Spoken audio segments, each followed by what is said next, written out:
नमस्कार, स्वागत है एक बार फिर से आप सभी का आपके अपने चैनल हनुमान सिंह परिवार में। आशा करते हैं प्रभु श्री हनुमान जी और परम पूज्य गुरुदेव बाबा नीम करोली महाराज जी आप सभी भक्तों पर असीम कृपा सदैव बनाए रखें और साथ ही महाराज जी की ऐसी असीम कृपा के तले आप सभी के सारे कार्य सिद्ध होते जाएं।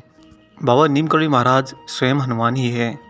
जी हाँ दोस्तों, वह स्वयं हनुमान है क्योंकि हनुमान जी के अंदर इस कलयुग में अपनी शक्तियों को, अपनी सिद्धियों को इस्तेमाल करते हुए आयाम बदलने का पूर्ण सामर्थ्य है। और साथ ही प्रभु श्री हनुमान जी को माता जानकी और परम प्रभु श्री राम जी की कृपा से इस कलयुग में आने और जाने की भी पूर्ण अनुमति है। अर्थात वे साक्षात प्रकट हो सकते हैं और प्रत्यक्ष में भी आ सकते हैं, प्रत्यक्ष में लीलाएं कर सकते हैं। जब हनुमान जी से एक बहुत बड़े आयाम यानी कि बहुत सारी संख्या में आत्मा जिनके अंदर परमात्मा वास करते हैं, उन सभी के कष्ट, उनके कष्टदायी यात्रा नहीं देखी जाती। और साथ ही समांतर में कुछ बहुसंख्य आत्माएं जो इस धरती पर अधर्म का प्रचार कर रही होती है, धर्म का नाश कर रही होती है, ऐसी परिस्थिति भी हनुमान जी से सहन नहीं होती। तब हनुमान जी बीच बीच में धरती पर अपना शारीरिक रूप लेकर शारीरिक लीलाएं करने अवश्य आते हैं। और इन्हीं में से एक है बाबा नीम करोली महाराज जी का अस्तित्व। महाराज जी ने आकर जो भी यहाँ पर तपस्याएं करी, साधनाएं करी, वह सिर्फ और सिर्फ मनुष्य के भक्ति मार्ग पर उसके सही चलने की दिशा की ओर अग्रसर करने के लिए ये सब कुछ किया। क्योंकि दोस्तों, ईश्वर अगर धरती पर आए और यहाँ शरीर धारण करते ही अपनी समस्त शक्तियों को इस्तेमाल करने लग जाए तो ये प्रकृति के नियम के खिलाफ होता है। क्योंकि कहीं ना कहीं अन्य मनुष्य जो उसके साथ रहते हैं ये उससे दूरी बना लेते हैं या फिर उसके प्रति ईर्ष्या कर लेते हैं कि ये तो देखो भगवान है, अपने आप को क्या समझते हैं। जैसे कहते हैं ना साधारण भाषा में कुछ लोग कि अपने आप को क्या भगवान समझते हो, ये तो उनके लिए बिल्कुल ही चरितार्थ हो जाता अगर वो स्वयं यहाँ पर सीधा अपनी शक्तियों के साथ अवतरित होते। आप चाहे किसी का भी उदाहरण ले लीजिए, प्रभु श्री राम का ले लीजिए, प्रभु श्री कृष्ण जी का ले लीजिए या हनुमान जी का ले लीजिए, किसी का भी आप उदाहरण लीजिए। सभी ने जब भी शरीर धारण किया है तब शरीर को अपने ही निराकार स्वरूप की अद्वैत भक्ति करवाई है। अर्थात अपने ही शरीर से अपनी ही भक्ति करवा के उसकी दृढ़ता में आकर अपनी शक्तियों को उसमें स्थानांतरित किया, जागृत किया है। ऐसा करने से जो सबसे बड़ा प्रकृति की अनुकूलता बनती है वह ये है कि यहाँ जो मानव है ये सबसे ज़्यादा अपनी बुद्धि के वश में है, अपने मस्तिष्क के वश में है।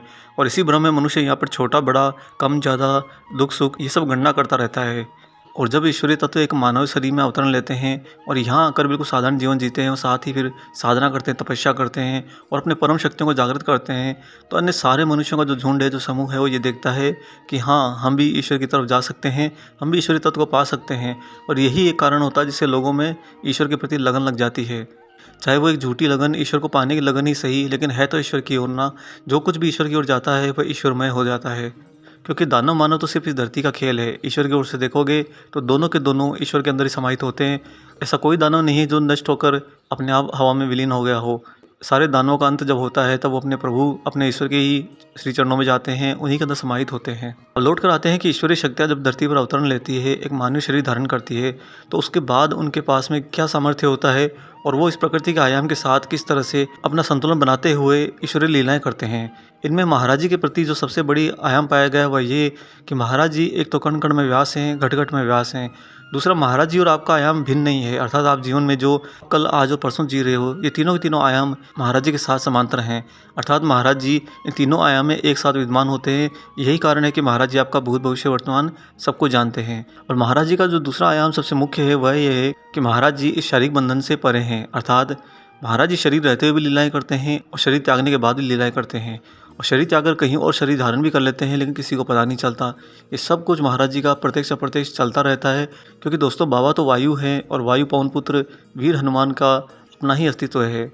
आज आपको महाराज जी के इसी परिप्रेक्ष्य में एक ऐसी रोचक घटना सुनाएंगे जो महाराज जी के शरीर त्यागने के बाद घटी है और महाराज जी के पवन पुत्र वीर हनुमान होने का भी प्रत्यक्ष परिणाम है। इससे पहले हम आगे बढ़ें, आपसे यहाँ पर एक छोटी सी गुजारिश करते हैं।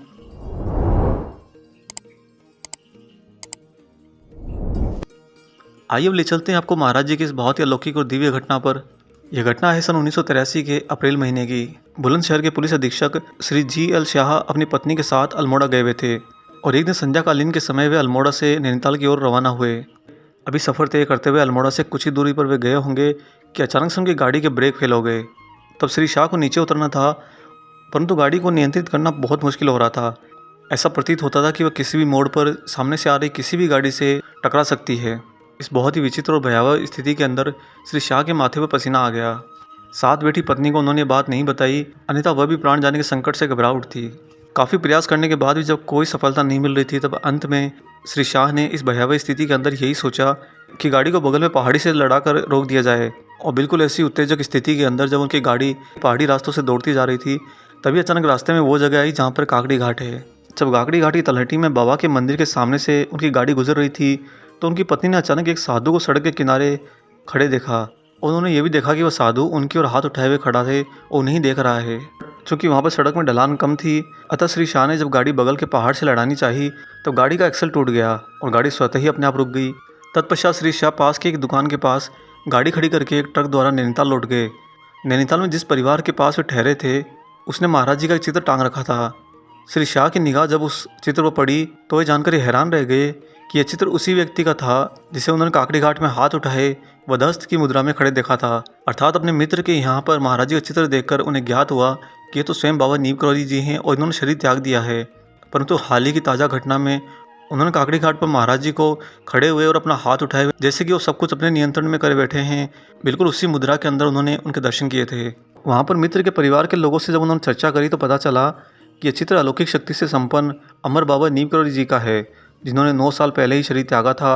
और काकड़ी घाट का वह मंदिर जहाँ पर उनकी गाड़ी अचानक से उनकी कृपा से रुक गई और एक बहुत बड़ी दुर्घटना से बच गई, वह मंदिर भी बाबा नीम करौली जी ने ही बनवाया हुआ है। चूँकि श्री शाह और उनकी पत्नी महाराज जी के अस्तित्व उनके स्वरूप से बिल्कुल अपरिचित थे, वह न तो नाम जानते थे न कभी उनका चित्र देखा था, वह तो बस एक दुर्घटना का शिकार हुए थे। परंतु बाबा की ऐसी कृपा हुई कि प्रकृति का आयाम ही बदल गया और ना सिर्फ आयाम बदला अपितु महाराज जी ने उस लीला में प्रत्यक्ष में खड़े होकर खुली आंखों से भक्त को दर्शन भी दे दिए। श्री शाह का कहना है कि उन्हें और उनकी पत्नी को हैरानी इस बात की थी कि वे लोग महाराज जी से पूर्ण रूप से अपरिचित थे, फिर भी बाबा ने उन पर ऐसी कृपा कर दी कि उन्हें दर्शन देकर उनके प्राणों के साथ ही रक्षा भी कर ली। दोस्तों, बाबा के इस अलौकिक कार्य से उन लोगों के मन में महाराज जी के प्रति आस्था पैदा हो गई और 15 जून 1983 को वे लोग कैंची आश्रम में आकर समारोह में भाग लिए और बाबा द्वारा प्राण रक्षा किए जाने की वह अद्भुत घटना अन्य भक्तों को भी बताई। दोस्तों, यह घटना महाराज जी के दयालु स्वभाव का एक अतुलनीय और अप्रतिम उदाहरण है। बाबा इतना दयालु हैं कि अगर आप उन्हें जानते भी नहीं, उन्हें पहचानते भी नहीं, तब भी आप पर अपनी कृपा कर देते हैं और प्रकृति के नियम बदलते हुए, आयाम बदलते हुए प्रत्यक्ष में आकर खड़े हो जाते हैं। जहाँ पर महाराज जी खड़े हो जाए, बाबा का हाथ उठ जाए, दोस्तों वहाँ पर ऐसी कौन सी दुर्घटना या ऐसा कौन सा काल है जो उनका सामना कर सके और आपको हानि पहुँचा सके? कोई नहीं। इसलिए तो महाराज जी के लिए कहा जाता है कि तुम रक्षक काहू को डरना। जब तक तुम रक्षा कर रहे हो तब तक हमें डरने की कोई आवश्यकता ही नहीं है। और दोस्तों, ये बिल्कुल सत्य बात है। महाराज जी में जो ये दृढ़ विश्वास आप उत्पन्न करेंगे कि उनके रहते आपको किसी भी घटना, किसी परिस्थिति से डरने की आवश्यकता नहीं है, यही परम सत्य आपको आपकी मंजिल तक ले जाता है और आपके समाधान तक ले जाता है। महाराज जी ने कालांतर में शय शरीर रहते हुए एक बार रामदास से भी ये बात कही थी कि रामदास, तुम्हें कभी डरने की आवश्यकता नहीं है। अर्थात महाराज जी का बस वो एक वाक्य था जिसने रामदास की आत्मा के अंदर इतना आत्मबल भर दिया कि वह पूर्ण रूप से इस जीवन के लिए निर्भय हो गए। ये बात स्वयं रामदास जी ने भी स्वीकार करी है। जब आपको उनका ये आशीर्वाद मिल जाए कि मैं हूँ तो तुम्हें डरने की कोई आवश्यकता नहीं है, तो दोस्तों इसके बाद में सब कुछ यहीं पर ख़त्म हो जाता है। अर्थात इसके बाद सिर्फ यात्रा होती है ईश्वर के साथ की, उनके प्रेम की और उनके आनंद की। हम प्रार्थना करते हैं कि ईश्वर का यही आनंद, यही प्रेम आप सभी पर भी असीमित बरसता रहे। इसी के साथ आशा करते हैं कि आज का ये वीडियो आपको पसंद आया हो। वीडियो अगर अच्छा लगा है तो जाने से पहले इसे लाइक ज़रूर कर दीजिएगा। अगर आपने चैनल को सब्सक्राइब नहीं किया है तो चैनल को भी सब्सक्राइब कर लीजिए। मिलेंगे दोस्तों बहुत जल्दी ही एक और ऐसे ही दिव्य अंक के साथ। तब तक अपना और अपने माता पिता का संपूर्ण ख्याल रखिए और परम प्रभु श्री राम जी का निरंतर गुणगान करते हुए बाबा हनुमान और बाबा नीम करौली महाराज जी की निस्वार्थ होकर सेवा करते रहिए। जय सिया राम।